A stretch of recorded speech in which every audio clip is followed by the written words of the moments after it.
Lately, I've been posting some few of my personal videos on the internet, specifically YouTube channel, and I've received, let me say, some few questions or comments from my friends or those who have watched these videos, and they are asking me, "Why are you posting these videos on the internet?"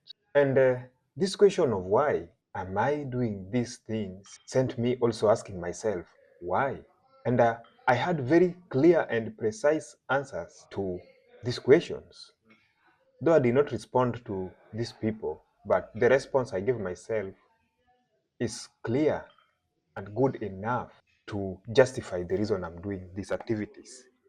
And in making this video, I believe that these friends or colleagues who asked me the reason I'm doing this will get clear answers. As human beings, we are social animals, and we are always validated when we speak out our minds.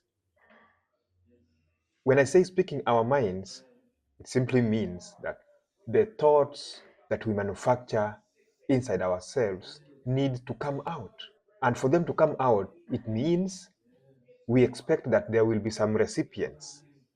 Recipients are the human beings who will be listening to whatever idea we had.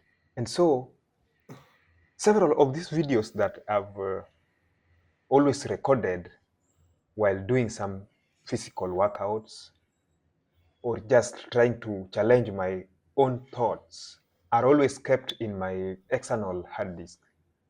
But then of late, I decided to post some few of them on the internet just to try and justify myself among human beings that the kind of philosophy I'm holding is inside me, and I want to be challenged as well. Apart from justifying these things that I talk or that I do, I also want some challenges from other human beings, like these friends who asked me why I'm doing these things.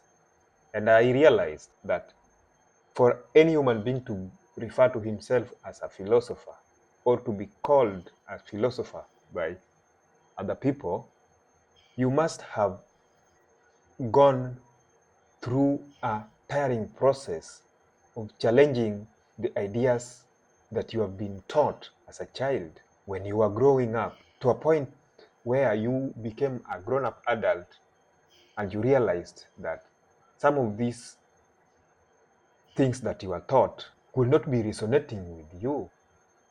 And now you go out in the journey to try and discover your own self. You try and challenge yourself as well as challenge these people who taught you these things. The last part may seem funny. It's very rare to see a human being challenging his teachers, his parents, or his religious leaders. And so the most common thing or the easiest thing that we do as human beings is to challenge ourselves. I've been in this process of trying to challenge my beliefs, and I can say that such a process is a very tough one. Most of the time, it will leave you empty, vulnerable, and challenged.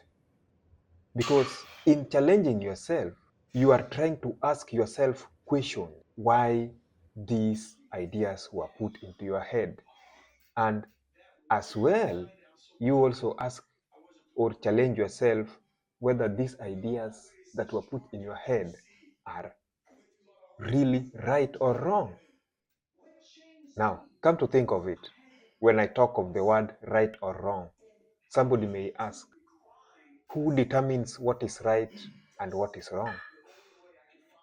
And now that's another challenge that has come up, and I have to go back in my dark room, try to brainstorm about it and come up with a good answer.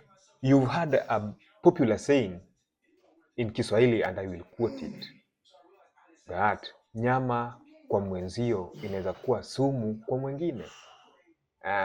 I believe you understand it. That is the clearest or the simplest definition I can give it. It's like a person's food is another one's poison. So I may challenge myself and then say a certain idea that was put in me by my parents or my religious leaders is wrong. Because according to me, it is not benefiting me, or it is preventing me from taking a certain step which I believe can be of a great blessing or guidance to me. But there's another person who also underwent the same type of education, and the idea that was put in his head by his parents is a guidance or a blessing to him, and so he does not want to discard it.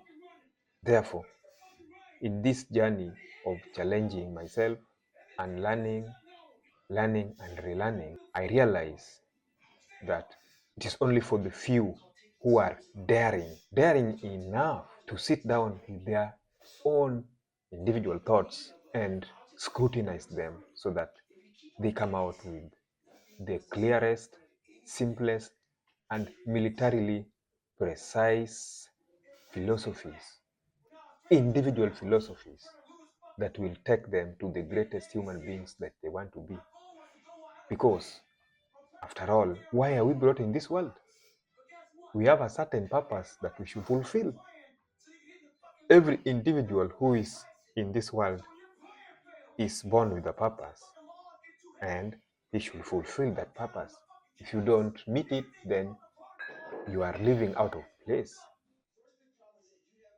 To do that, you are really expected by your purpose maker that you be reasonable in your thoughts, in your ideas.